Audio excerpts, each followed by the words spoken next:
Price Lord. கர்த்தருடைய பரிசுத்த நாமம் மகிமைப்படுவதாக. ரோமருக்கு எழுதின நிருபம் 8வது அதிகாரம் 28வது வசனத்தில் கர்த்தருடைய வசனம் இப்படியாய் சொல்கிறது. அன்றியும் அவருடைய தீர்மானத்தின்படி அழைக்கப்பட்டவர்களாய் தேவனிடத்தில் அன்பு கூறுகிறவர்களுக்கு சகலமும் நன்மைக்கு ஏதுவாய் நடக்கும் என்று வேறு வசனம் சொல்கிறது. ஆமாங்க, அவரிடத்தில் அன்பு கூறுகிறவர்களுக்கு சகலமும் நன்மைக்கு ஏதுவாய் நடக்கும். எப்படின்னு கேட்குறீங்களா? ஃபார் எக்ஸாம்பிள், யோசேப்பை நம்ம பார்த்தீங்கன்னா, அவன் ஒரு சொப்பனத்தை பார்த்துவிட்டு தன்னுடைய தகப்பனிடத்திலும் தன்னுடைய சகோதரனிடத்திலும் சொல்லுகிறான், ஆண்டவர் என்னை குறித்து இப்படி ஒரு சொப்பனத்தை சொல்லியிருக்கிறார் அப்படின்னு சொல்லும்போது அவனுடைய தகப்பனாரும் அந்த தரிசனத்தை கூட ஏற்றுக்கொள்ளவில்லை. மாறாக அவனுடைய சகோதரர்கள் ஏற்றுக்கொள்ளாதது மட்டுமல்ல, அவனை கொன்று அவனை அழிக்க அவனுடைய தரிசனம் அவனுடைய சொப்பனம் எப்படி நிறைவேறும் என்று சொல்லி பார்க்கலாம் என்று சொல்லி வகை தேடுகிறார்கள். அதற்காக அவனை எகிப்திடத்தில் விற்று போடுகிறார்கள்.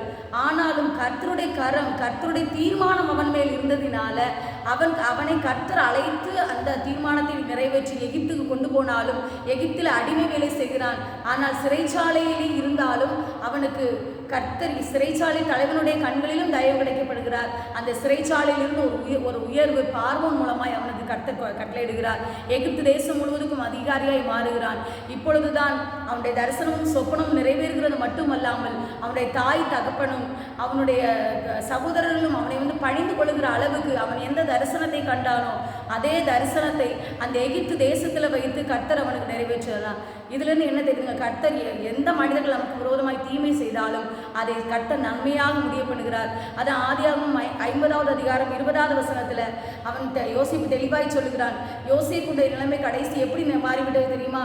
தன்னுடைய சகோதரனை பணிந்து கொள்வது மட்டுமல்ல, அவனுடைய தகப்பன் இறந்ததுக்கு பிற்பாடு அவனுடைய சகோதரர்கள் அவனை பார்த்து பயப்படுகிற நிலைமைக்கு கர்த்தர் அவனை வைத்திருந்தார். அவனுடைய சகோதரர்கள் பயந்து நாம் அவனுக்கு செய்த தீமைக்கு அவன் மறுபடியும் தீமை செய்து விடுவானோ என்று சொல்லி அவனுக்கு பயப்படுகிற ஒரு அளவுக்கு கர்த்தர் அவனை உயர்த்தி வைத்தார். அப்பொழுதுதான் யோசேப்பு சொல்லுகிறான், அந்த வசனத்தை உங்களுக்காக வாசிக்கிறேன். நீங்கள் எனக்கு தீமை செய்ய நினைத்தீர்கள், தேவனோ இப்பொழுது நடந்து வருகிறபடியே வெகு ஜனங்களை உயிரோடு காக்கும்படி அதை நன்மையாக முடிய பண்ணினார். ஆமாங்க, இது யோசேப்பு வாழ்க்கையில் நடந்தது போல கர்த்தர் உங்களுடைய வாழ்க்கையிலும் நீங்கள் நினைக்கிறீங்க இன்றைக்கு நடக்க வேண்டிய வாழ்க்கையில் எனக்கு எல்லாமே எதிரான சூழ்நிலையாக இருக்கிறது, எனக்கு எல்லாரும் எதிரியாய் மாறுகிறார்கள் என்று சொல்லி இல்லை, கர்த்தர் அதை நாட்டில் நன்மையாய் முடிய பண்ணுவார். அதில் நீங்கள் தேவனிடத்தில் தொடர்ந்து அன்பு கூறுங்கள். எல்லாம் அவருடைய தீர்மானத்தை நடக்குமானால் நீங்கள் சோர்ந்து போக வேண்டாம். அவரை நிச்சயமாய் பிடித்துக் கொள்ளுங்கள். உங்களுடைய தரிசனம் உங்களுடைய சொப்பனம் நிச்சயமாய் நிறைவேறும். கர்த்தர் தாமே இந்த வசனங்களை கொண்டு உங்களை ஆசீர்வதிப்பாராக. ஆமென்.